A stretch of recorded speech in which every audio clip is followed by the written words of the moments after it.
Qué bonito. It's time. We gotta have some intro music or something. Dude, man. we gotta work on an entire intro. Yeah, for Like real. we don't have any intro. Shit, I'm we sorry, just Z. every week we just go, "Welcome to Pitch-Sie Prospects." This is episode number 6, and man, it's going by fast, isn't it? Monday, October 23rd. It's that every Monday meeting Yeah, after these eventful weekends that we encounter every single time as coaches. yeah. It's also like it's your first step away from the work-centric world and the football work-centric world. Is taking your Mondays off and doing this and recapping what you did on the weekend. You're getting a day to focus on football there.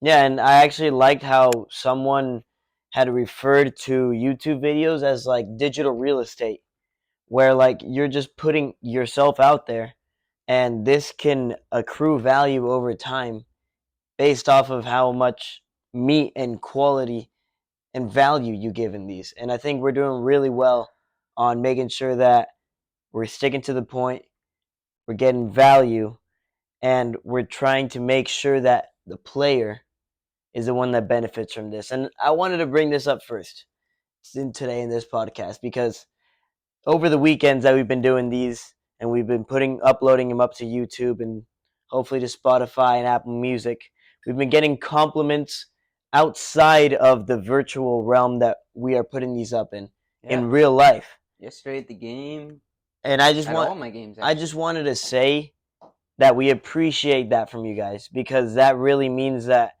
we're doing our job correctly. And if you guys do feel that you get some value out of this, you feel like you've been playing more confident, you feel like you've been trying new things, getting new skills in, touches in, let your friends know. Even if it interests you, like to the point where it's like stimulating your mind. Because I'm one of those coaches that likes to improve the cognitive awareness of players, even through my sessions. And like I'd like to touch on that a little bit. Like I've always had trouble in my life sharing my thoughts and opinions.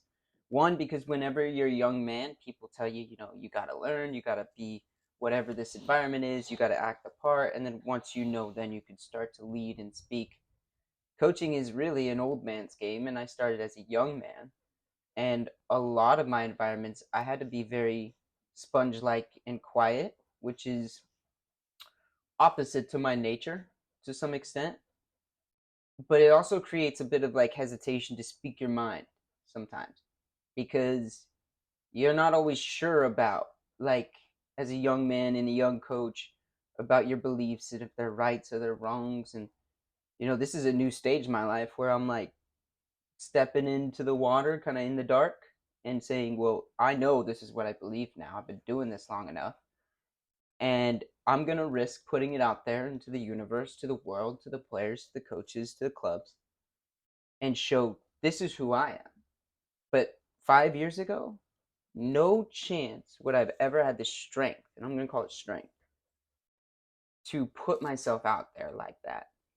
So to hear people on the weekend or whatever games that I'm at, because I'm always at multiple games, different levels and genders, to hear that, hey, I watched the podcast, it was great, it was really entertaining, or it seems really like wholesome, or anything. Like you said, it's not a matter of fame. It's just a matter of like appreciation and respect. Like I'm super appreciative that we could help or entertain or engage in that way for you. I'm super appreciative that we can actually get to people. Like, first of all, And it makes me feel a little bit respected, and I like that. And it's both an appreciation and a respect for me. And I think it's important to mention, yeah, that it's a really nice gesture when people come up and they say that on the fields, in the grass, in the stadiums. Like we went to San Diego Loyal game last night against Phoenix Rising. And that was a show, to say the least. the whole match, from the beginning where they had the fans coming out, walking out to their stands to where they take their place, to the little trumpet before the game, and they had a beautiful I was diehard for the singing. violinist. That guy was killing it. That dude was on fire, I thought. it was a great experience. And then also even watching the warm-ups to like the stadium being sold out and everyone knowing it's the final day, there's like an emotional energy built up in that stadium for sure. So we ran into quite a lot of people we know from the ground and from the grass, and so that was also a cool experience. But unfortunately, the end of the result for San Diego Loyal is they lost, and that was, and yeah, it They was. lost Algeria style, right? This is your perspective of this experience. See, it's unfortunate that it's over. No, I think they did lose in a dramatic fashion, right? Because they go what they scored first, it equalizes. Did they go down 2-1 or did they go up 2-1? They went up 2-1. So they score again. No, Phoenix scored in Nah. the beginning of the second half, remember? See, now They we went can't even 2-1. remember the game we watched literally last night. No, it was 1-0, 1-1. Phoenix scored the first one, and then I told you, hey, remember, Loyal, they got to keep it tight. If they don't keep it tight, then it's going to be over. They scored the 2-2 to go to extra time. Nope. No? Nope. It No. was Ronaldo, the first goal, then Phoenix Rising, the second. The third goal was that beautiful assist where he did the scissor kick to Ronaldo. He went bang, and Ronaldo finished it. The equalizer was that long ball that Phoenix Rising got, and he settled like a champ and finished. The third goal was Rising in that in the situation you just spoke of. They went up. And then the third goal for Loyal was the equalizer to push it to extra time with the pen at the end. Yeah. Then in extra time, the first set, Because it was 2-2 at half then. Then in the first 15 and 3-3 in overtime, nothing in the first 15. And then in the second 15, Phoenix Rising silenced that stadium. And boy, like even when Loyal scores the equalizing goal with 3-3, like that place was roaring. Lots of energy. We get 30 more minutes. This could still continue to be a Cinderella story. Off they go. But 3-3 was a penalty. Yeah, and the stadium was roaring because now the dream is alive. The program has seen another 30 minutes and could see another day. That was the emotion built up in that moment, right? So it was loud. It was people stamping feet, people throwing towels. And then when Phoenix Rising scored in like the 123rd minute to go 4-3 up, the moment, remember he cut, even you said and I said, I was like, oh, It's obvious, as soon as bro. He just went bang. It's obvious. He made the space 12. for himself. That was probably his better foot. Boom. Good. Easy. And it was just a floater, It wasn't anything like a rocket. I feel like I said it as he's hitting it. And as it hits the net, we as like at the top stands could hear it hit the net. That's how quiet it was in the stadium. No sound. No, everyone probably had their heart in their mouth. Just, oh, no way. No, not at the end. And that's that. And so what an emotional experience. I feel like we talked about that too. Like, I feel like maybe Loyal was building on that emotion of the night to try to create an energy to compete with. And we felt also that Phoenix Rising was just maybe tactically disciplined and they were sticking to their routes, whatever that route was. I couldn't necessarily make it out throughout the whole game, but it was a direct style route. And it paid off in the end of the game. And I mean, I even saw Phoenix Rising players collapse at the end of the game in joy. But 9 out of the 11 on the San Diego Loyal team down to the ground. It was the 10 minutes after the match ended were hard for me to even like watch and absorb in the stadium stands, like, because I could feel such the negative and sad emotion coming off of those people. And like even inside the house, like, wow, that was a wonderful 6 years this program gave to the city. But that was the last moment we'll see them or them compete against another team or come together like this in that stadium. See, I like how you're talking about the Loyal side of it, because I'll touch on the Phoenix Rising side of it. That was absolutely wonderful. They played their game plan like as if it wasn't meant to be for Loyal. Like they were riling up the fans. They were making sure that they were fouling. They were being rude. And maybe that did get into the heads of Loyal because on the second goal, remember, there was a miscommunication between the keeper and center back that allowed that guy to turn in and finish That was the equalizer right before at the half. 2-2. Exactly. Right before the half. And you even said, wow, what a impactful goal. Because we were talking about that Yeah. maybe in another podcast. Moments, right? First five of each half. Imagine if it goes 2-1. Man. Imagine if it stays 2-1 then. Yeah, no, it's totally different. For the next we're 15 talking about to 20 minutes, the game would have been totally different. I mean, you would have gotten to the 60th minute with a completely different energy out there, movements, everything. no. The fans probably would have been even on a way bigger note on the lead at half instead of just they just equalized. And I mean, obviously, that's our game of the week because we were just there last night, and it was an important night, I think, for the city of San Diego soccer, because it marked the end of an era.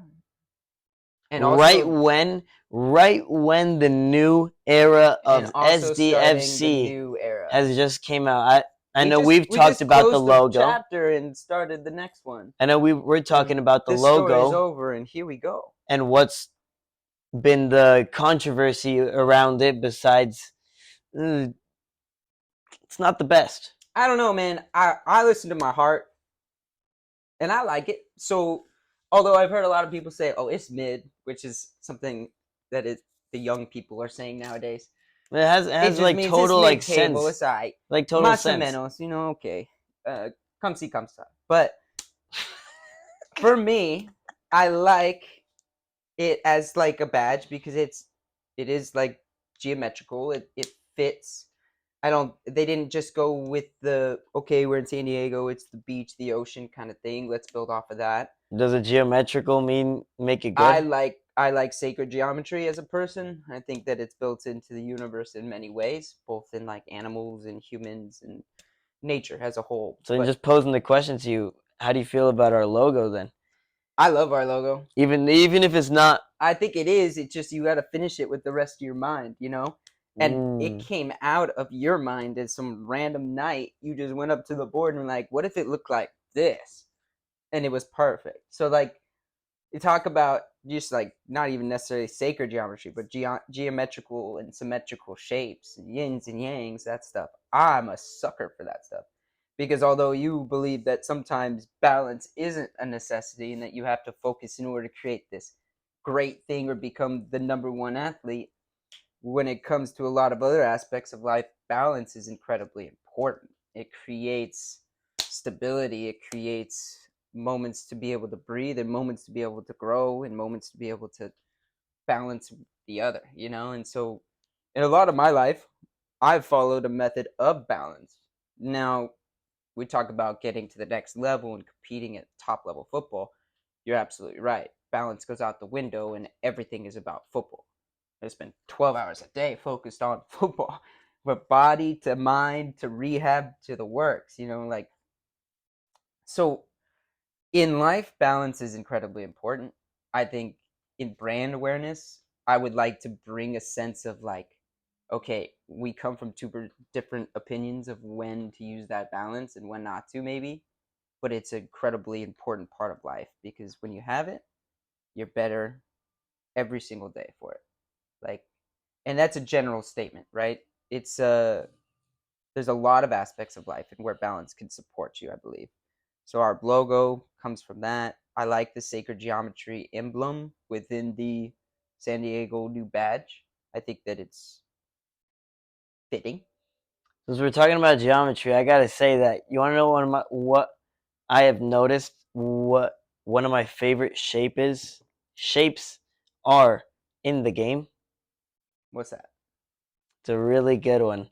With my 5 and 6-year-olds, I always ask them what it is, and they're like, "Oh, coach, it's a." They always got on the tip of their tongue.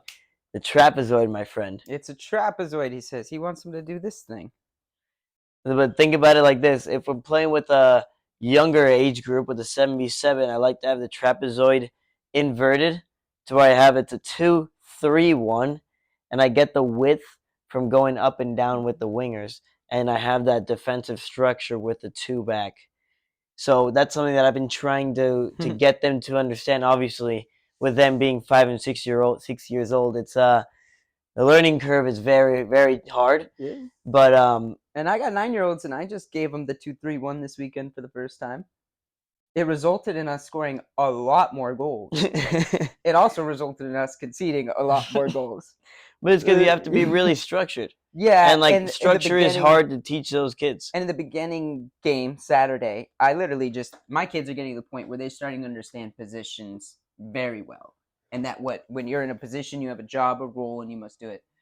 So I can just throw the cones down in front of them and say, "This is our shape today." And I go, "Okay, coach. Well, on build out, where do we need to be?" The goalkeeper is going to take the kicks now. Both center backs on the corners of the boxes, depending on where he plays. If he plays this way, you'll pinch, vice versa. And then our three on the three line will create our width. They'll be like the fullbacks in our 3-2-1. Like, all right, we got that, coach. We can do that. In the beginning of the game, though, my two center backs, they'd start wide and they'd stay wide. And so the team would just That's go, the problem. zoom, Yep. for 2 goals just by going right through the gut. And I'm you're just like, all right, let's change that a bit. Max, you guys, like, There we go. hey, you guys gotta tighten up, right? Because they're coming right through the gut, and you don't need any width creation. We have that in the next line. That's their role. And So that's the stay main tight. that's the main structure thing that I try and teach the really younger kids when we're defending. Hey, what's the danger zone? The middle. So where do we cover? The middle. And it's such a basic thing that even the older kids they get confused You with. also funnel the opponents into the middle with that shape as well. Because if you think about it, you're playing with one true center mid, and most teams are going to play with two at that age and feel like they're safe with two center defensive mids along with defenders behind them. That's where that 3-2-1 comes from. So you end up funneling the team through the middle, but that's fine because you got those two pieces to funnel them too. And there's a press and cover system there, plus the center mid can recover. So there's 3. But the system needs to be understood in that defensive shape before it starts to succeed. Oh yeah, no, you're just gonna let goals in if you do not make it correct. And we did. But as soon as 10 minutes in, they understood what I was saying and why. We put 2 back on them within 10 more minutes because it's an incredibly offensive structure. Like, really is very offensive. As long as you keep those winger wide players higher and make them force the whatever their opponent is with them instead of cheating against them. Meaning, if you don't know what I mean by cheating, if you're a winger and you go high and the opponent's wide player doesn't follow you, he stays on the other side of the field waiting for a transition so he can be in a good position. That's cheating. You choose not to come back to defend your man because you're banking on your team to recover the ball, which keeps you in a good position. Now you're cheating. The reason I call it cheating is because realistically, we'd ask that you do that work. You cover your damn man. But in a sense, I did this as a winger a lot. I knew my defender behind me, Davey, 1-on-1 was incredible. So if they try to create a 2-on-1 on him, but my opponent was late to that 2-on-1, I wouldn't follow him because Davey was going to intercept that ball, and then I was going to be on the counter break. And So you were the one cheating, I was cheating a lot, even though you're loyal, you know. But I knew that fullback very well. And again, we talked about the last podcast. I think when you know your teammates really well, it can affect the way that you move to support them and the team. In that situation, I would, with him behind me, I would cheat more often than I would come and pinch or drop down and cover because I trusted him very, like, with all of the defensive work in those situations. But yeah, I don't know. With my youngest team, they scored 11 goals this weekend in a 2-3-1 in 2 games. It was 5 of the first game. We lost 6-5. And then 6 in the second game. We won 6-5. So clearly you can see it's creating offensive actions. But also now we're going into the session today and we got to talk about, well, how do we negate those defensive errors? And realistically, I'll be honest with you, we don't have a keeper. We're just cycling players into the goal. And we play a 7th man instead of playing with the keeper because our keeper hurt his arm and Nobody else really is a true goalkeeper. Oh, So so you had a keeper and then hurt his he got arm injured. before the Oh, season, that's and awful. we've just been playing without a keeper this season. But my players know this. The results of the game don't matter, and they'll repeat it to me all the time. I'll go, "What matters?" They'll go, "How we play, coach." And so, like, I have built that mentality of where if we have a guy that's in goal and he's not a keeper, and they take a shot from half field from kickoff, which in 7v7 football happens a lot, and it hits his hand and it goes in the net. It's for me like it didn't even happen. Like it doesn't bug me. The result of the game doesn't matter to me. How we play matters. I'm glad I haven't seen that yet, because I'd be really upset if I Oh, saw that. dude, in my 9 games at the 9-year-old team, I've seen 12 goals scored from kickoff, and I've seen over 40 shots taken. And I'll be honest, I've done it twice. But I do it only when, and I'll be straight up about this, I do it only when my team has been stuck in our defensive end. We've been struggling on the build out. The pressure is very high. They've scored 1 or 2, so we've gone down. And I just need my block to be on the opponent's side because I know my pressing players could do damage as well if we put in that situation. So I'll tell my player who can hit it, that kickoff goal, put it over the crossbar. What? Put it over the crossbar. Try to like field goal this thing. They're like, me, why? Because if you don't hit it hard enough, it's a goal. If you do, we're going to go press them in their half. We're going to try to take the whole game into there. And occasionally in a game, I will do this. And I say in a season of 9 games, I've done it twice. It's funny that you bring that up, because I hate it, I though. notice that at these younger age groups, like, really the most difficult thing is having the ball. Is having the ball Not and for my actually team, baby. no. But you just said, like, No, there's sometimes sometimes, yeah. but that's what I My mean. team was excellent with the ball though this weekend. Like they play with this thing. Like I'm not kidding you. My But team was out of all the teams that you've seen, how many teams do that? Very little. 20%. Very little. Well, yeah, 1 out of every 5. So, like, that's what I mean. Like, for majority of teams, where they're going to struggle is when they have the ball close to their goal, because that's where they can be punished. And if you don't have the ball close to your goal, then you can't be punished. But you know me. Even when that's happening with most of my teams, I'll go, and you keep going, and you keep going, and you keep building out. Because I'm adamant about figuring this out, right? But if they're pressing with 4 of their 6 field players, that's a no-brainer. Break the line, get in behind, right? So there's gives and takes to everything. But having a player take a goal shot from kickoff. That is absurd. That's So absurd. yesterday, the team did it. They scored 2 goals by doing it, but they did it 7 times. Like, every single time. And the goals that they were scoring were arguably 1 or 2 players engaged with the ball to create that goal. And they were shots that went to my keeper's hands or legs, but there's no keeper, so we're doing our best. My goals were consistent of 5 to 6 passes, the ball moving to both sides of the field, and interplay one-touch finishes. Or in those build-ups, conceding a foul and getting a game restart moment and finishing on the set piece. We scored on 3 corner kicks and 1 free kick yesterday, and the other 2 were run-of-the-play goals, first-time finishes. All of the team engaged in the action. But I wanted to talk about this game in depth more about the referee situation going on in that game. Because in that game, we played against a team where that whole sideline was berating this man to the point where even the players from this sideline are emulating what they're hearing and berating this man. And I've now 9-10 games in 7v7 realized the caliber of ref that's assigned to that level game and how many games they got to do throughout the day. And there's only one of them. No, It's and not even a 2-man system. imagine, and let's talk about the patience they have with the players as well. Like, the young kids, yeah? yes, children. Yeah. Children. And I mean, I had one guy on Saturday tell my player, hey, there's a second ball on the field. Go kick it off the field. And as he's doing that, the ref lets the game start again while one of my 2 center backs is over there handling the second ball that he has to take off the field. and they scored on the play. And he came over to me, sorry, coach. I'm sorry. I'm like, yeah, man, we're human. We all make mistakes. I mean, that was your bad, but but let's play. And we got punished, but hey, Let's it's play. okay. Go ahead. Because I get it. Like, you were trying to handle that, then you turn there, you let this.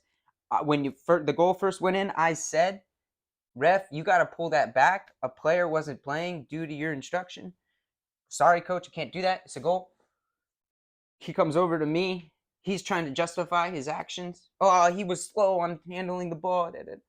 I go, listen, man, we all make mistakes. You have the whistle. You control that flow and the ebb and flow of the games, the game restart moments. You make a mistake. It's all right. Can we play? Because you don't need to be over here talking to me. And this doesn't mean to be a moment. Let's play. And he literally turns to me in surprise and goes, oh, I really appreciate your opinion on this, or like your perspective on that. Instead of like berating and destroying And then me. he turns around, we play the rest of the game. We lost the game 6-5.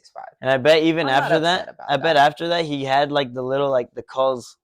And mind you, the person I'm talking about now, that ref, was Saturday's game. The sideline that was berating the younger players that were berating the whole opponent, that was Sunday's game.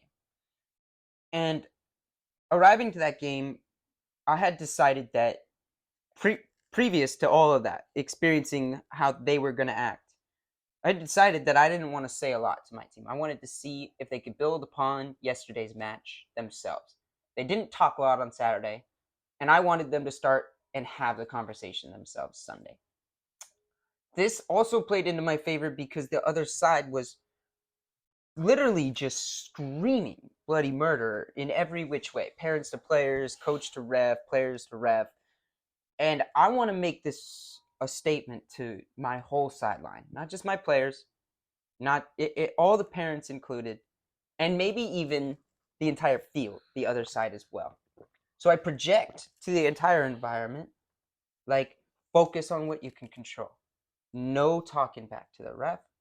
I'm going to speak very little, and you're just going to hear all of that beratingness as if, like, you're in the San Diego Loyal versus Phoenix Rising game, and the Phoenix Rising player scores a goal, and he berates the sideline, and they all start booing him.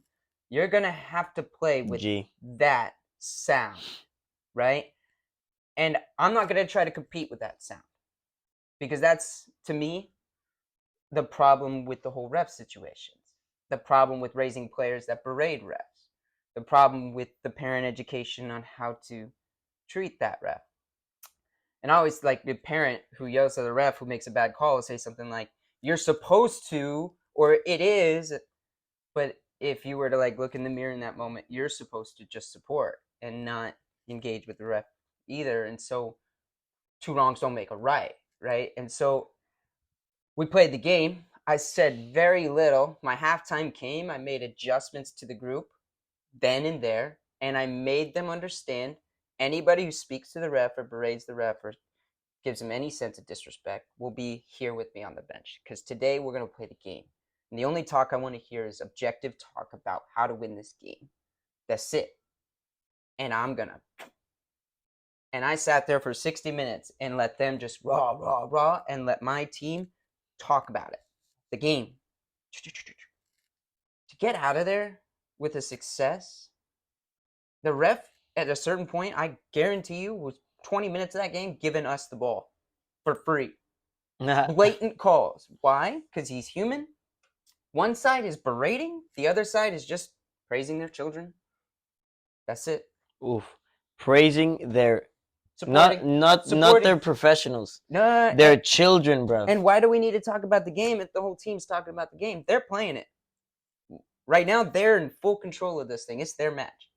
Let's just, me included, praise them on when they're doing well, and I will tactically or switch people or make decisions on who takes what kicks when that time comes. But we're going to try to just let them do their thing. And for that to get out of that game with success was a message to everybody on the field, the 100 people that show up, all the parents, the siblings, the coaches, the players, that this is for the betterment of a team, both in development sense and morality sense, and raising players with a respect to the official. And then after the game, I even drilled the pointed to my team by having a player reflection about the weekend right after Sunday's match. But at the end of that player reflection, saying, parents, I want you to come closer. I have a final message to the players I want you to hear. And I drilled in the point of why we don't talk to refs, why we don't engage in those decisions, why they're human, how they're human, and how when we negatively speak to them, it can affect the decisions that they make. And they'll be very honest about it. Some will turn to you, like you experience, and say, I would have given you that call if you hadn't been rah, because he's human. Well, you shouldn't be. Well, you shouldn't be. So there's two wrongs don't make a right again. And it's funny that you're bringing this up, because I wanted to bring up the fact that, just like you said, they're people.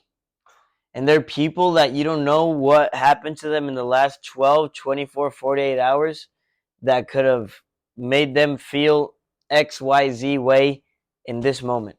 You don't know. So why are you going to poke at them if it's something that in the end isn't really going to benefit you?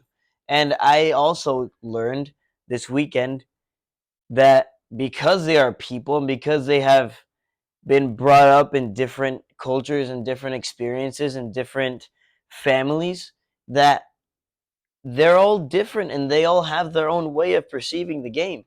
And so some of them may be X way if you treat them X way, and some of them may be Y way if you treat them that same way.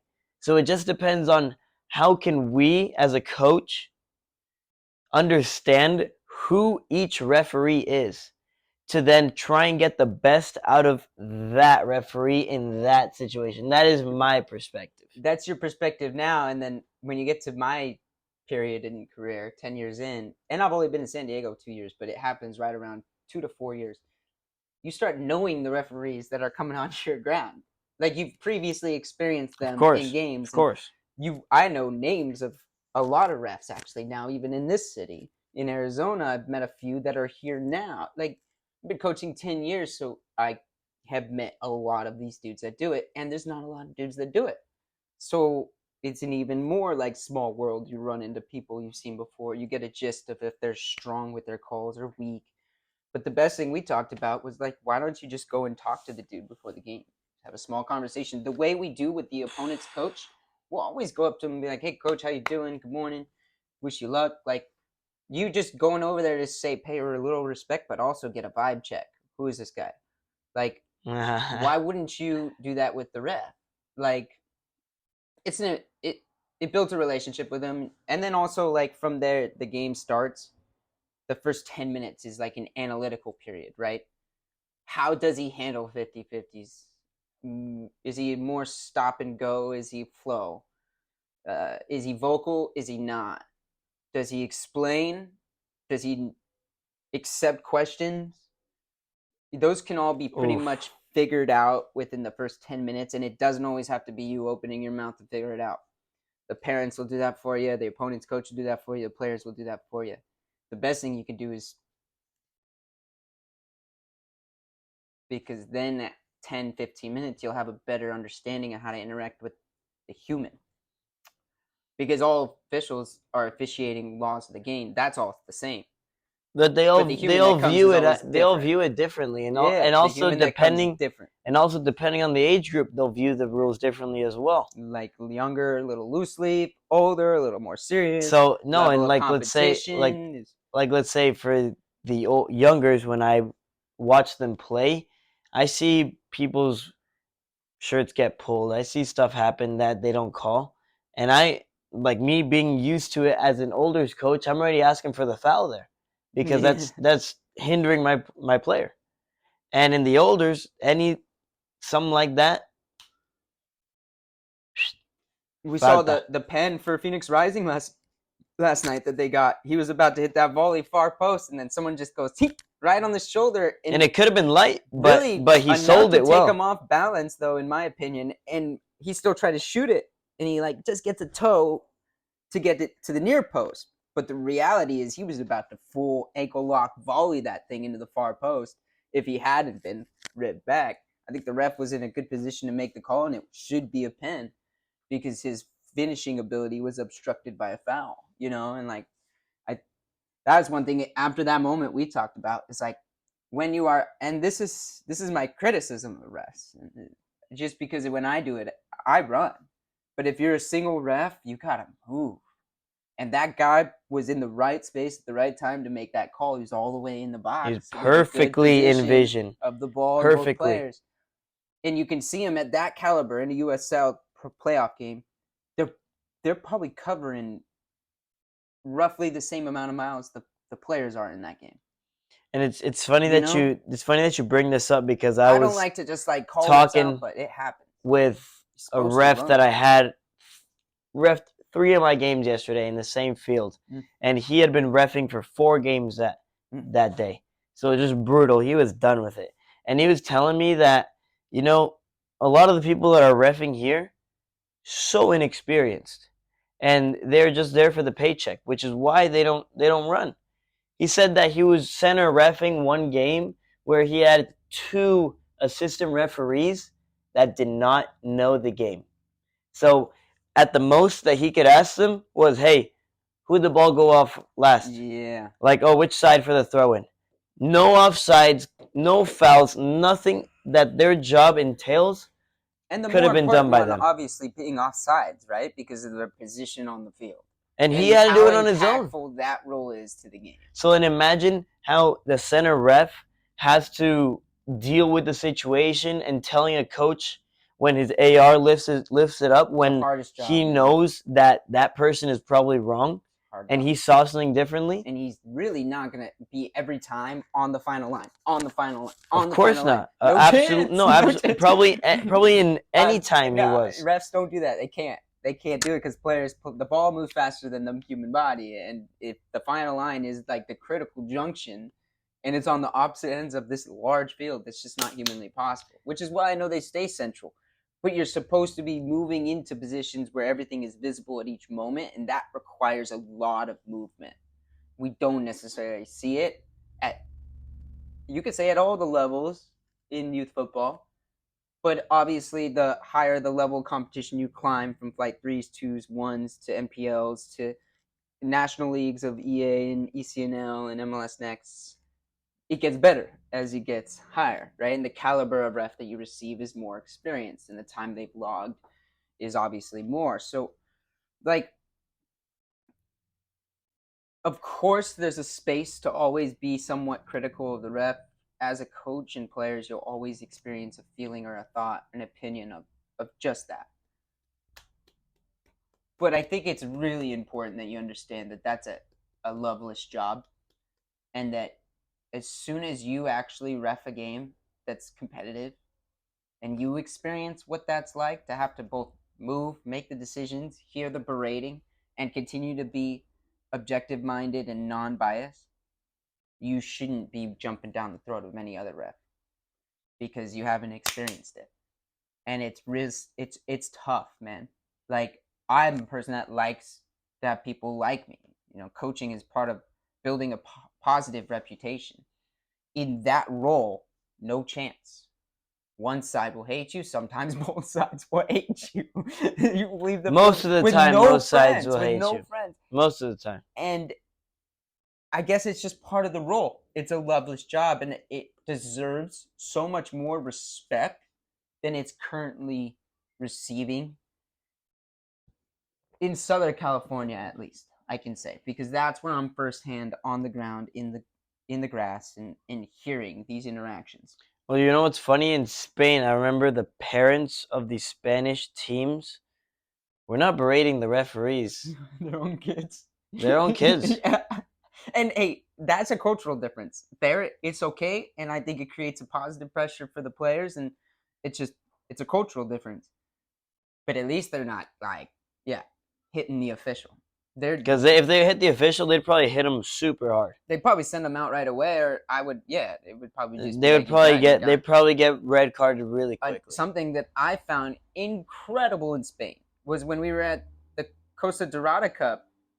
There are parents of those players that sit up at the tables at the top, and they're having their meals and smoking their cigarettes around all the kids and drinking.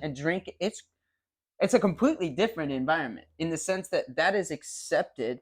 It's no problems with that. Have your cigarette, have your beer, your kid's sitting there at the table with you, you're overlooking all these fields, and that's the vibe.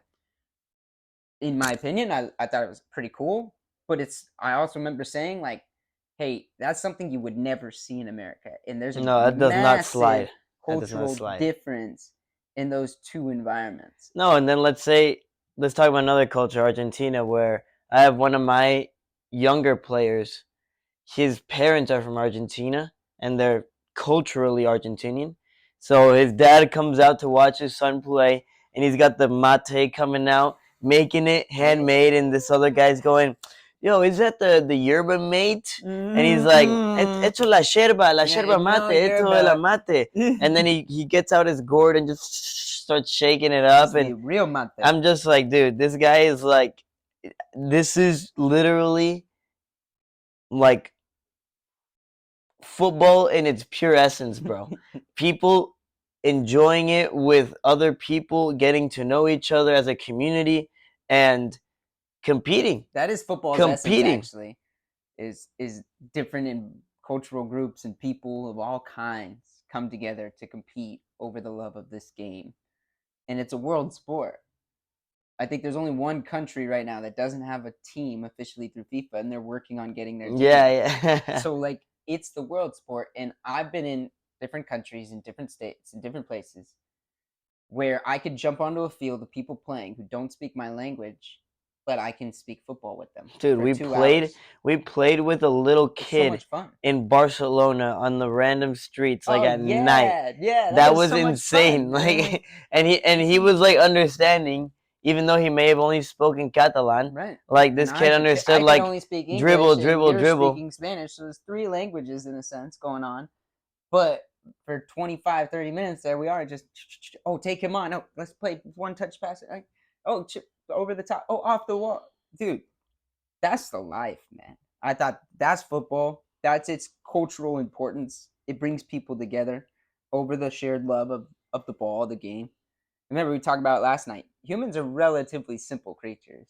Me as a person, I'll be content watching this ball roll for the rest of my life. And then I think, well, yeah, and I also spent about 20 years chasing the ball. So, yeah, I'm a pretty simple creature, So and now we're talking about different cultures. How about we talk about different, you could say subcultures, different subcultures in a big city that all fight for many championships, and that is the beautiful essence of high school soccer. You're coming into the high school soccer scene in San Diego. I've been in it for 2 years, going on to my third year now, finally as a head coach. How are you feeling now? Monday, October 23rd. The season's about to start in a couple weeks. Tell me your thoughts as a head coach of a program. coming into a new program is like, I do that relatively often. And the fact that it's a high school program, the structure's a little different, the pride's a little different, the competition's a little different. I spent 5 years as the head of Canyon High School, competing as the coach at all the levels there. But this is a little different experience because it's a private school and there's only one team. It's the varsity team. So I'm excited. I'm really excited from a resource standpoint. And I'll get into that in a little bit. But from a competitive and like an overall feeling of entering the San Diego high school like playing field, it's probably actually one of the times that I'm looking at this like, hey, this could be a long-term project. Like I would enjoy watching some of these freshmen get older and create a real team. But my expectations are pretty balanced at the moment. Nah, The that's a good way to say it. the team is incredible. I have some players that are coming from high level teams and joining the group this season.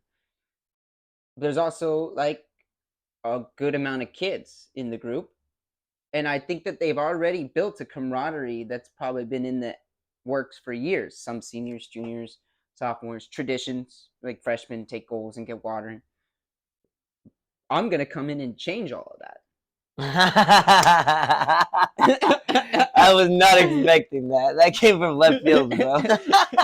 And that's why I say it's like a long-term project, because that's exactly what high school is. Like you're probably looking at it at a competitive standpoint, and from already raising freshmen to seniors and watching them go, I'm looking at it as like a human development project.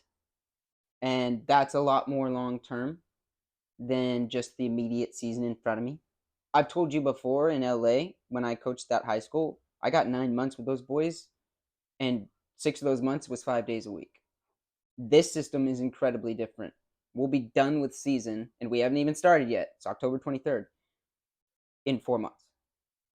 Yep. So I don't even get half the amount of time with this team that I would have in LA. And I'm going to try to find a way to change that. However, I can't. There are laws and rules and regulations that keep you from double training at certain times of the year, whatever it is. But I'm going to try to change that, because if I can get the team training for more months of the year, the team in the long run will be a lot better.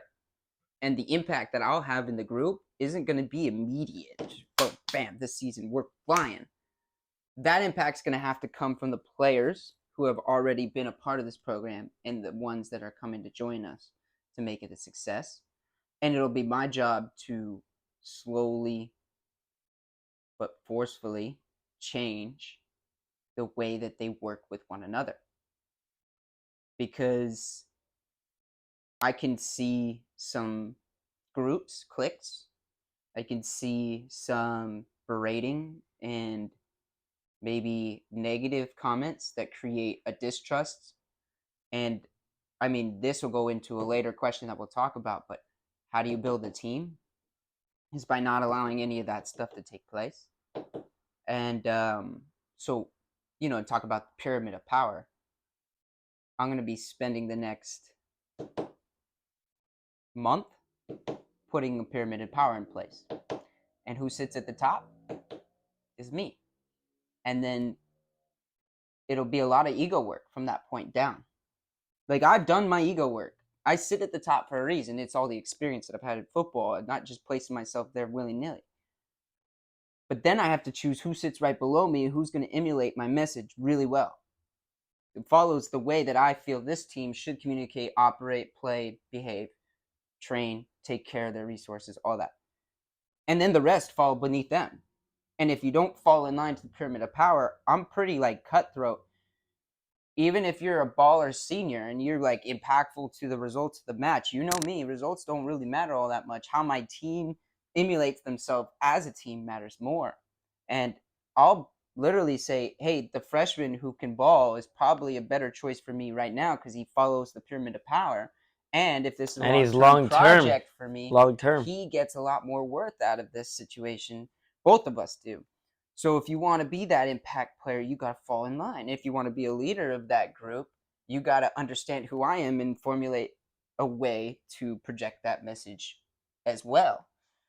So that's why I say I'm going to come in and I'm going to change it all, because I'm sure I'm much different than the last leader they had. No, and all of those tendencies from the last leader are probably still going to be there. Mm-hmm. Especially since you have players that are returning from And that old previous team. traditions and all that.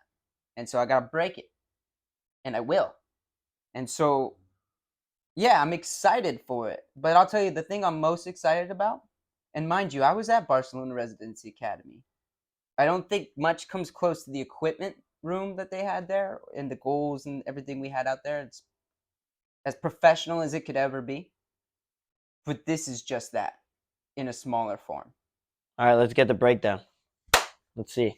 Last year, the United States national team, the Mexican national team, and Dortmund all used our facility for training. I believe it's because it's one of the nicest fields in San Diego. And I'm not kidding when I say that. I'll probably say it 1,000 more times this year because I'll be spending a lot of time on it. It's also behind a true security guard gate. There's a security guard that's there all day long and you can't get in without clearance. So that's another bonus to that environment for those types of people and teams, programs. They bought 6 small, and when I say they, I mean the national teams and Dortmund bought 6 small quick goal stand up, small goals, like the $1,400 ones. Bought 6 of them, left them for the school. They bought 2 of obviously the 8x24 quick goal, not quick goal, yeah, quick goals, like the $3,000 ones. The match goals. Yeah. They bought 30 mannequins, 2 different kinds, and like stake-in mannequins. So literally 30 of them of different colors and different sizes that have different ups and downs. Like I could go low, I could go high. Left all of them. They have tactical poles, both spring, stake-in, and telescopic. Not telescopic, actually, technically. They're button launched. They're not telescopic. They're button launched. Hey, coming out soon. Telescopic tactical poles coming your way. But that's just like the physical ground equipment. Then we get to the balls. We have last year's balls still intact, all of them. They're decent. They're like select mid-table. The new training balls are select top table. The game balls are obviously FIFA match proof. So considering we have a full-time gardener, we have all of the the first message I sent to the team: learn his name, pay him as much respect as you can. This grass must be cherished. And if you guys have been here this long and you haven't figured that out yet, I'm gonna change that. And I take it back. There's 4 of those 8x24 quick goals. Now that I think about it, it's not 2 because the girls' team has 2 as well. So you think like this is Barcelona Residency Academy. This is top MLS Academy quality equipment, even to the quantity of that equipment, how much of it there is. And in my 10 years of coaching, the thing that I'm most excited about is being able to 5 days a week get out there and design sessions with this equipment again, like I did at Barca. Because the context of the sessions becomes so much more game realistic when you have the proper equipment to supply for the players on the ground. And if you spent the time preparing for that context, you get there, it's dressed well, it's well prepared, you know where the balls are going to be, you know how the mannequins are set. It looks sexy, bro. It looks so sexy. The players see it and they feel like, dang, that looks good. Damn. Let's get into this. And it feels so much more professional. My over the river games won't just be like that rectangle block. You'll have the mannequins in between. It'll have goals on the opposite side. It'll have multiple stages of different cognitive awarenesses. That comes from the equipment. I can't do that context in that rondo, or technically a small-sided game. Positional possession match, any of the 3, without that equipment. So, like, finding a way to make sure that these players respect the grass, the goals, the mannequins, the poles, the water equipment, the AT that we have.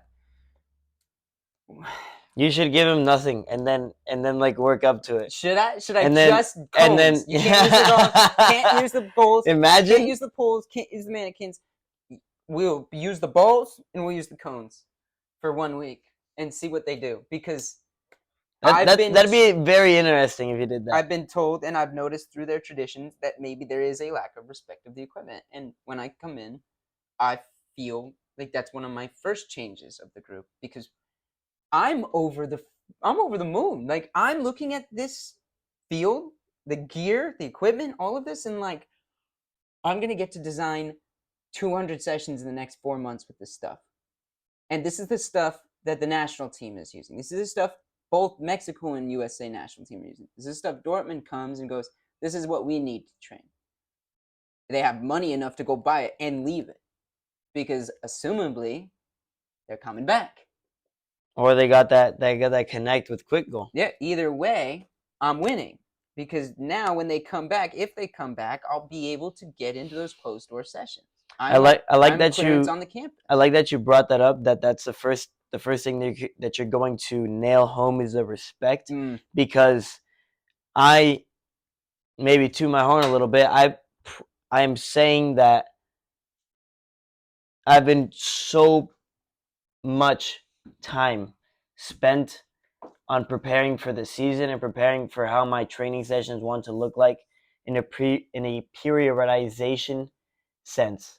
And this comes not only with knowing the training sessions and what we're trying to achieve, but also the the bare minimum that we expect from all the players if you're going to be part of this group.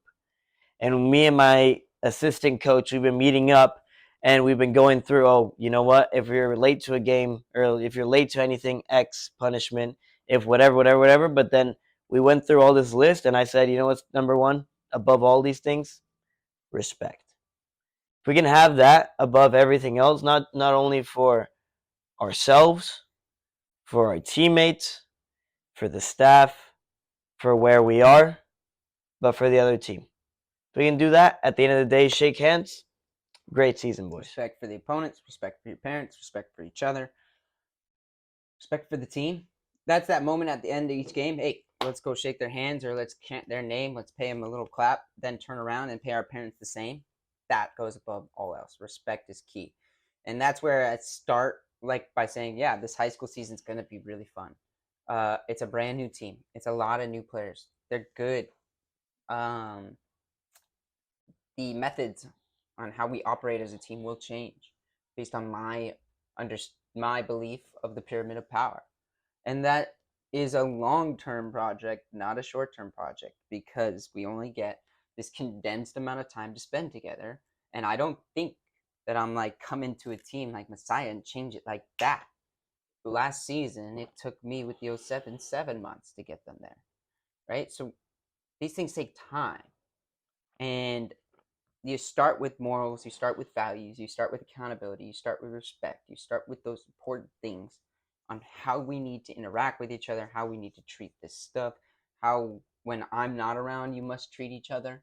Like in the school, that stuff matters as well to me very deeply. And if I hear secondhand that we are cliquey or we're not respecting each other within that environment, you will pay in my environment. Ooh, that's even worse that it's secondhand, you know? Yeah, so this is part of me coming in and who I am, and you know how I make a team. There's so many different ways and how you make a team, and it's not just one uh, recipe or equation that equals team.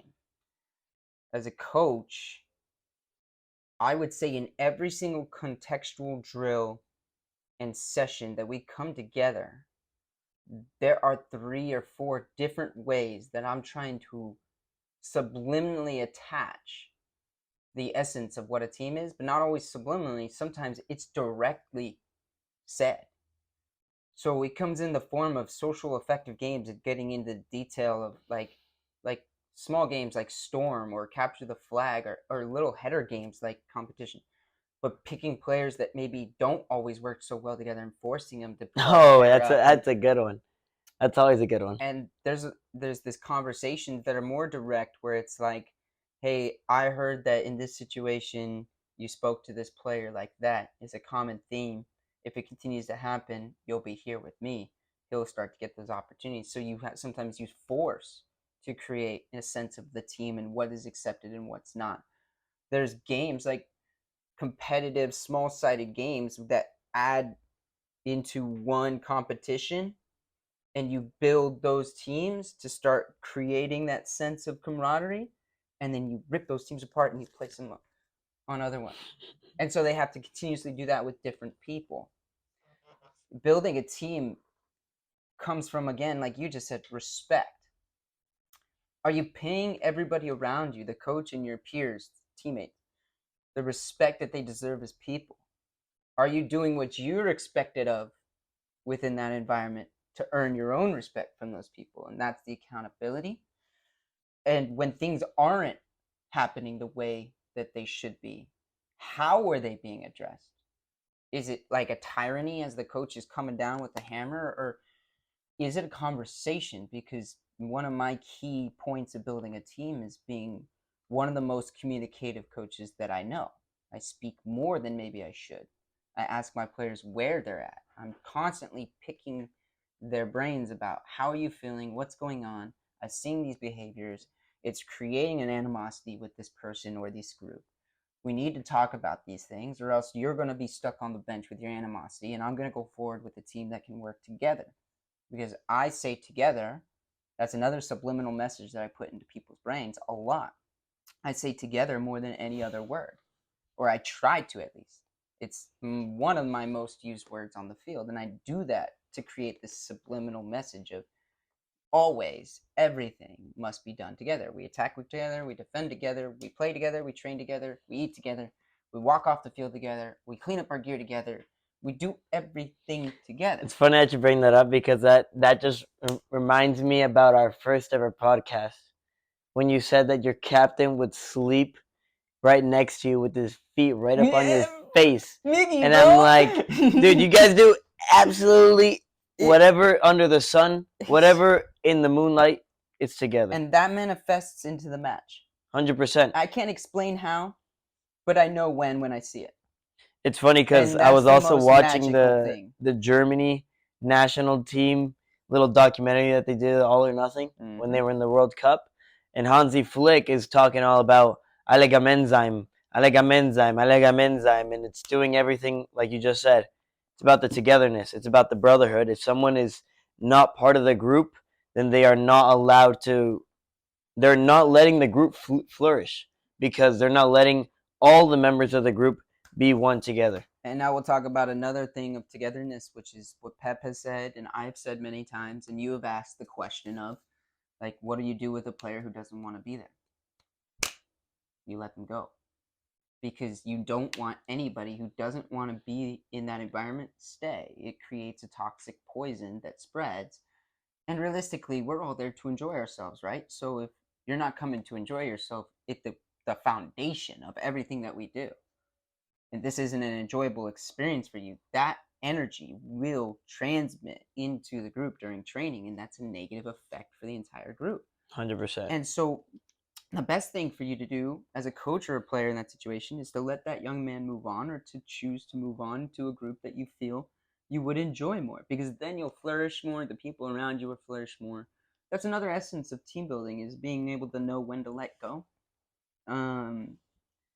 And some people need convincing to stay. Others, you can tell, are needing the time to go explore a new environment and experience.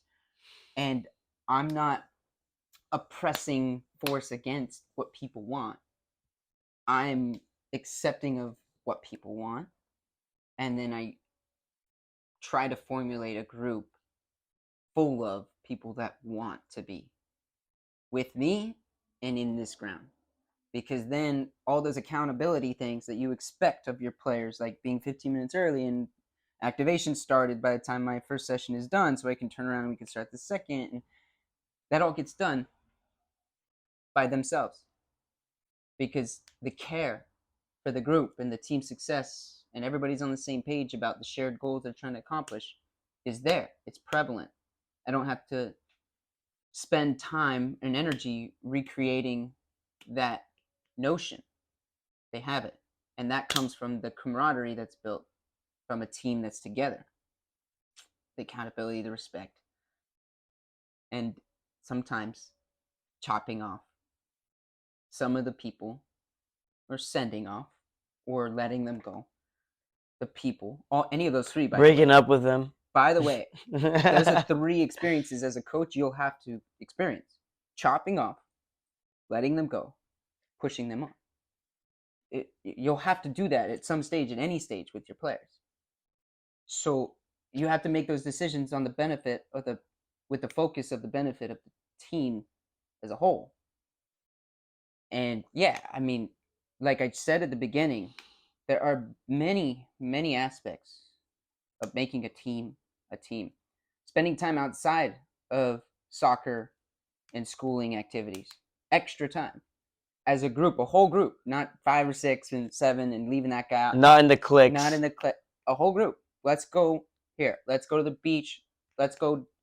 Preferably something not footballing as well. I'd like to put that in For there. me, I like to take the team to the beach. We bring out the picnic tables. We get the pizzas. We get the spike ball. We have the ocean. We have the canopies, and we spend a day. And there's nothing better for your team than that. Honestly, you'll see so much about the personalities of the humans, the people you have with you. that'll go so far when it comes to making decisions in critical moments and junctions of the season and games. I liked in the condensed times that we've been together with teams, the team walks that we do. I That just came up. That love just team came walks. up to my mind, Dude, and how like killer were our team walks in Spain? even It look. was so Remember much the one fun. in Arizona I do. where we had the small team walk, Mm-hmm. like super small. Even then, that was enjoyable. It was. And so like those, I One of my think favorite those moments where just everyone is together and maybe not in the competitive training sense, but in the hey, this is Zach, this is JC, this is my boy Abdi, and we're just having a good time, you know? And we're here together. And like we don't really got to focus on a task at hand right now. We just got to be with each other. Shout out Abdi, by the way. Yeah, what's up, Abdi? So it's funny with Abdi. I was started when I first met him. I was calling him like what was the Barca player? Gosh, I know this. Yeah, Barcelona fan, right? Abidal. So I wasn't calling him Abdi. I did look it up, by the way. Okay, no, I wasn't calling him Abdi. I was calling him Abidal. So I was putting an I in between, and I was thinking of the name. And then one game, literally 2 games into the season, Matt Hall turns to me. He goes, "No, bro, it's Abdi. There's no I in there. It's not Abdial." And I'm like, "Oh man, we're 3 games in. How long are you gonna wait till you told me that?" Yeah, dude. How come he didn't say nothing? Dude, these kids, man, they're coming up with some really interesting names. I love that name. Have you had that's not the kids, that's the parents, isn't it? And I guess it's the parents. Parents be coming up with some crazy names. I had a kid that was from the other team. They're actually like I think 2 brothers or like 2 friends, and so I bet like the parents probably premeditated this. One was named Neymar, and the other one was named Ronaldo. And I'm just like, bro. Remember we were talking about that family yesterday at the stadium, and we said like the grandfather of whom we know named his 2 sons Jordi and Xavi.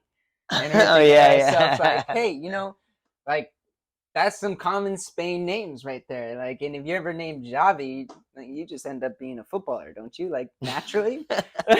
I know that's wrong, but I think also it's kind of true. Like a lot of Xavis that play football. Well, I think you got a question to ask me, Zach. I don't know. Yeah, so I've definitely got a question to ask you. I've been thinking about it. I was thinking about this 10 years ago, what it felt like to jump into my first club season as a head coach. And I remembered it being more than I could honestly put into words at this moment. So, and it's not about really me at this moment. I wanted to ask you, like, now that you're getting close to the final 2 weeks of the season, and obviously there's a state cup to be handled, but now that you've gone through a vast majority of your first season as a head coach, how do you feel it went? What do you feel about the role, the job? Did you enjoy the experience? Tell me about that. Man, I mean, the one thing that I can sum it up, and this wasn't even premeditated. I didn't know this was going to happen, but yesterday we played against a team that was very good performing team in our league, and it was a team that I had a very fond memory of because it was the team that I had started out when I was young. Nato FC, my local club, and I was going up against a coach face to face that my brother had been coaching only 3 years ago. So this guy was teaching my little brother soccer. That's what you meant. Got it. And I was on his sideline. I wasn't able to talk, even though you can imagine me being an 18-year-old not caring about other people and shouting instructions as a fan. That's comedy, by the way. That's so hypocritical. That's what happens when you look back. But furthermore, we end this game 5-1. I had touted it as our championship, our like crescendo of the season because, well, all these things are in play, and it was your World Cup, man. Yeah, it was. It was the World Cup final.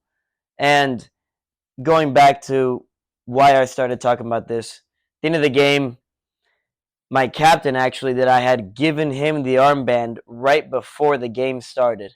And it was felt pretty impactful for the whole group to see that. He says, "Oh, let's lift coach up." And I'm just like, "No, man, don't." And I just start trying to like get away from him, and dude, you already know, they're like 15, 16-year-old 16-year-olds. boys that are just coming at me, and I'm just like, "Well, it's cut. You're All done, right, son. take me, man." And they lift me up. Those children, bro. They lifted me up, and I was at that moment I didn't know what to think, but in the hindsight, I was just so grateful to be in the position that I am, because I don't know many coaches that are in the position that I'm in. Not I'm at your age. grateful to God, grateful to the people that believed in me, grateful to the support that I have from my parents. I just, after the whole day had ended, I just went in my room and got on my knees, and I just was speechless, because I couldn't have imagined 7 months ago, when I was still your assistant, and us really not knowing what was gonna happen this season. Yeah, I threw it all up in the air. And we didn't know. And like, not to get into any of the details of it, we didn't know what was gonna happen. And for me to be taking good, positive results on the field and making these relationships with players and growing their confidence as players, like with this '07 Olders team, wow, it is something that is truly like, I can't I couldn't have imagined it. Appreciative beyond all ends. And yeah, I gotta say, I'm proud of you watching you and do your thing this season. I'm proud of you not just because you stepped into being a leader and you know football. I picked your brain about it a billion times over. You know football. You have a perspective. You have a belief. You have a passion. But I'm more proud about the fact that you're going through each weekend and reflecting through each moment and still have the control over your ego to come through each week and be like, yo, this happened. I did this. I think that. I feel. And then listen to me berate your ass about what I believe you could have done differently. And even where I'm sitting, I was sitting, had a conversation this weekend with another coach who's 10 years past me.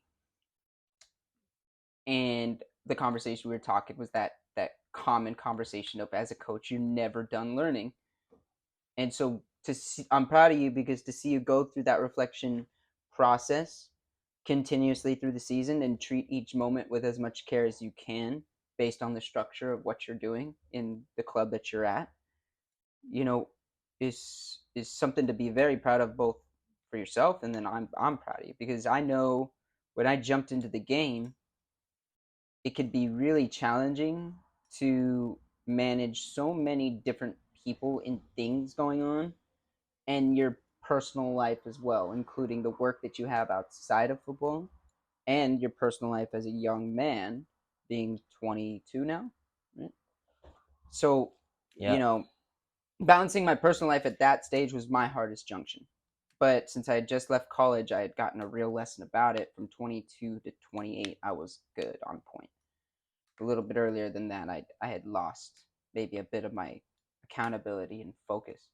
So to see you as a young man doing it and doing it well and staying focused and each week getting up and getting after it, that's something you should be proud of, something I'm proud of you for. And I know that your next season, wherever, whatever, whomever you're with, you're going to do some amazing things, because you're going to be building off of what you've experienced, what you've learned this season, what you've known in the past from your football experience. But also, you're going to have that mindset that you're never done learning and that you can always improve and grow more. And I'm just trying to lead by example, my friend. I mean, still working on my body, like making sure that I'm going in the gym and making sure that my I got body. to do that. I got to do that soon. We gotta lead. We gotta lead by example, my friend. Yeah, well, since my shoulder surgery, it's been so hard to get my muscle mass back. And I've gone through like 5 or 6 different restart processes with the gym. But each time I've been kicked back down, and I got to start again. I'm going to give it another try. And I think You I can think that the fall a way, billion times, bro. The only thing that matters is that you get up.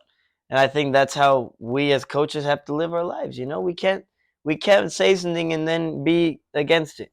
That's so true. And I think that for me, it's been amazing to see the quality of players that I can bring to the team that I have.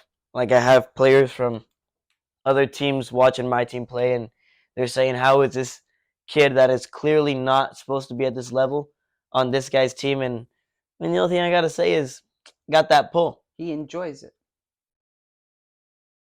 There's nothing better in football than enjoyment. And if he enjoys it, that has to speak about something that you're doing, something that he's experiencing, and something that the team as a whole is doing in a positive way. And that's something to be proud of. And then come the cycle period, which is when the season ends, becoming a B coach or being a B coach is understanding that you will either have to make cuts, push people on, or let them go. And you'll experience that for your first time in what, 2 months? Yeah, and I think 3 months? the final thing that I would like to say about what I've learned in this season is that I can never judge, like truly, I can't judge a book by its cover. Nope. Because the most craziest things have happened on the soccer field this season that I would have never in my whole tactical mind imagined that these things happen. And I'm just thinking to myself, like, That's where the enjoyment comes okay, from. huh? I've been doing this for 10 What? years, and I can still tell you when I show up to that field, I have no idea what's going to happen. I've seen so many games, so many movements, so many teams of so many different calibers at so many different levels. You may not know, but something that I love to do before games is just write out my thoughts of like what's gonna Visualize, happen. try And to manifest. yeah, exactly. I mean, Mm-hmm. I guess if that's how you say it, yeah, it is. It is a form of manifestation. 70% is in your control, 30% is in chance. We talked about that. But then if the opponents have that same thought in their mind, is it 70? Because the 30% chance stays. So how do you create a little more percentage in your favor? More Visualize, preparation, bro. manifest, You prepare more. prepare more. All of It's those all things. about the more preparation. Shoot, my favorite thing to do as a player the night before a game was visualize. How was I going to create assists? How was I going to create goals? How was I going to silkily beat this player, but then take the space from him as well? Because I never really was stoked on getting past an opponent with skill. I was stoked about the amount of yardage I would take each time No, I and got past the you player. need to like start doing this exercise because it shows itself in the real life. The main thing that I always think about, and this is like a 10x future thing, is like I imagine you'll never walk alone in the background, and I'm just walking out of the tunnel and going to my seat right in front of the whole Anfield crowd and seeing my Liverpool team play. That is something that I aspire. I put in his brain. Whoop. No, One you did time I was not. at Barca. No, you did So not. one time I was at No, Barca you did not, on a bro. tour, and I sat down in that chair, the chair, and I'm like, take a photo of me. I want to remember this moment for when I get back to this chair, and I'm actually going to be the head coach of this team at this ground. No, Fast man. forward, that Man, ground I is had, gone. man. But wait, you gotta wait.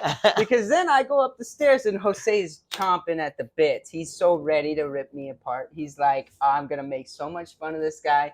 He's sitting in the chair, he's acting like he's a boss. And I turn to him, I'm mad. I go, that's right, I am. Because I'm gonna be that person in that chair. And the way I'm gonna be there is because I just sat there and visualized it. So I'm sure he's thought that way before. But in that moment, I had to remind him the power of visualization and belief in yourself. You know what's funny though? You don't know what's I was really, so you know mad what, at you, dude. you want to know I what's was really, so mad. you know what's really hilarious about that And then I chair say, go though? ahead and say your joke now. That chair was actually Ancelotti's chair. Nah, you wait. Yeah, bro, that was the wayside chair. Yeah. So it's okay. You could be on the I was Espanol at bench. How about Camp that? Nou on the grass in the coach's chair on the ground. On Ancelotti, sorry, a little backstory. There's So no one person. hold on. It's Let me say, everyone's hey, you chair. said your side of the story, okay? You had your argument. Now it's my turn, all right? Okay? We were in Barcelona. We were in the Costa Dorado Costa Dorado. Dorado, yeah, whatever. Some little pueblito allá in Spain. Little village. That's true. And It was nice though. this guy decides Salau, to no? not go. Yes, hello. Salud. This guy decides to not go to the Copa del Rey semifinal away fixture at the Camp Nou. Real Madrid, Barcelona, just the Where absolute was I? classic. You were still over there, and Where? salute. Doing what? He was coaching a game Against who? against the QPR.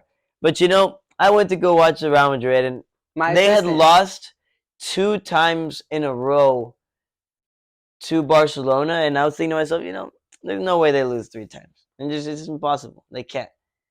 They go on, they win the game 4-0. Ancelotti is sitting in that chair that Zach actually sat in after Ancelotti. And I'm thinking to myself, like, Real Madrid. Real Madrid just they did what they do.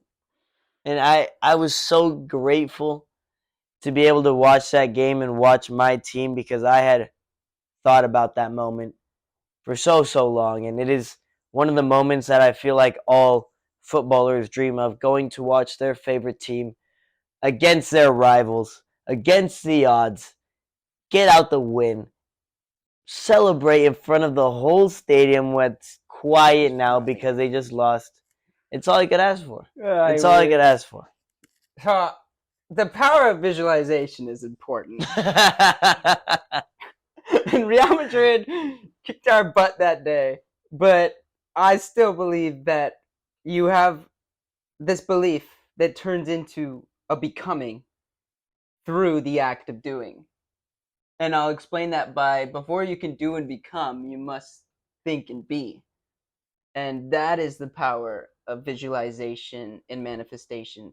When you can sit in that chair and you can think of yourself as becoming that person and truly think about it and believe it and experience it in your brain, in your heart, in your mind, then when you open your eyes, you believe in yourself to be said person, your actions start to follow in a way towards your belief of yourself. And so to sum that into something that like is condensed, I think that was a pretty condensed. before you can do, you must be. And when you manifest your thoughts in a manner that create this self-image of who you are, the actions that follow are so much more profound and focused on those things that you want to become. And yeah, that was Mic a drop. dime, bro. Mic drop. That's just how I felt my whole life. And that's how you create the next stage. It's not an easy thing to do. And we're creating these next stages right now with what we are trying to do. And I think And with this podcast, my friend. Yeah, and one of those questions we were asked, I think was by Brian, was how do I increase my self-confidence? I watched that podcast back and I thought to myself, I attacked that question in the wrong manner. What I just spoke about is how you address self-confidence, self-belief. You truly think about it yourself and you believe in yourself and you create moments in your mind that are going to go your way, and then your actions will follow. That's But you also, but self-belief. I understand that, but you also have to have the other side of it in the sense of put in the work. Oh yeah, nothing Because happens without if you don't have the yin and the yang, then you're not gonna have the circle, right? You're gonna have semicircle, semicircle, and That's where the nothing doing whole. comes, right? You got to go and do. You got to go and work. For you right now, you're coaching an incredible amount of games a weekend. So you've had this image, you want to become this. Now you're doing that. You don't do that without recreating that self-image of this is what I want to become. And it's going absolutely brilliant, mate. Yeah. Absolutely I thought this brilliant, man. podcast went really well. This is Pitch-Side Prospects. You need any clout?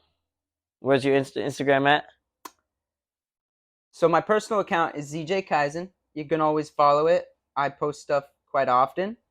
Our business account is Train Zone Sports, and you can also see on YouTube our account is Train Zone Sports, where you can find this podcast. It's got spaces though, right? It does have spaces. I'll continually work on the descriptions and everything. We're releasing the podcast on Spotify now. I'm still working on the Apple Music, but it's coming. So our Apple Podcast program can be there as well. In the coming months, when the sun returns to us, I've secured ground for our personal group sessions, and very excited to start a sign up process for that, even if it's a long term project. Whereas when we arrive, we have 20 guys, 2 age groups to train with on those said days. But besides that, I feel like this was good. My Podcast. ads are at Coach JCKM, at JCQRM. Just kidding. And this was the Pitch-Sie Prospects. The Youth Football Chronicles. We're chronicling football, man. We are chronicling football, and that's probably not a word, but you know what? It fit. But they are the Chronicles, which is like chapters of a story, and this is chapter 6. Thank you for watching. The last thing I gotta say, or listening. Thank God that club football is back.